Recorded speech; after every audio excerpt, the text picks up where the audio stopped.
Yeah, can't believe it myself. Yep. Yeah, I've been pretty fortunate. I'm a very lucky boy. I haven't had very much go wrong with me at all. But, yes, oh well. I lost my dad when I was very young and sort of had to grow up pretty fast. And, I was always keen on making things. That's the reason I've got here at the workshop at the moment. But, yeah, our mum worked very hard milking cows and keep us wee kids going and everything else.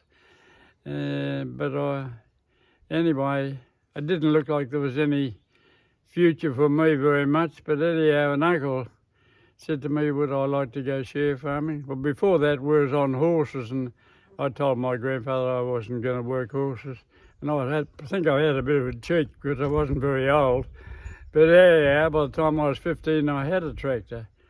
So then after that, Uncle said to me, you'd like to go share farming, and that's where I got started.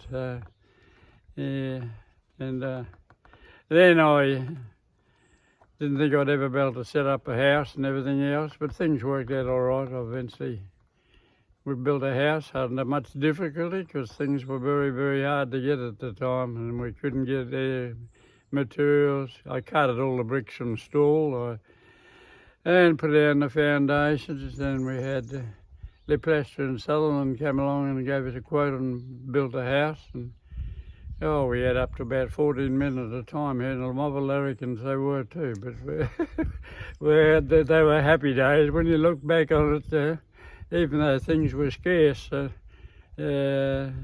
got through pretty well.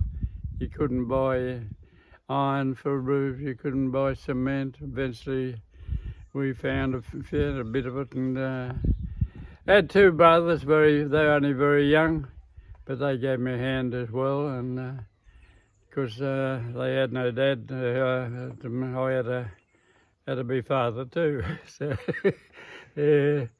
anyway, so we've had a very happy life. I've had very little go wrong with me, and I've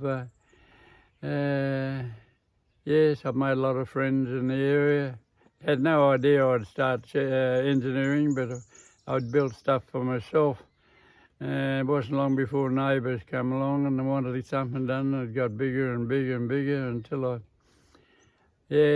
opened a lot of trade accounts, fitted a lot of truck hoists and built bulk bins and converted a lot of old machinery into rubber tyres in the first place. That sort of set me going. And then when the kids came along, we're pretty lucky because they all we weren't too far away from school, and now there's none of it left.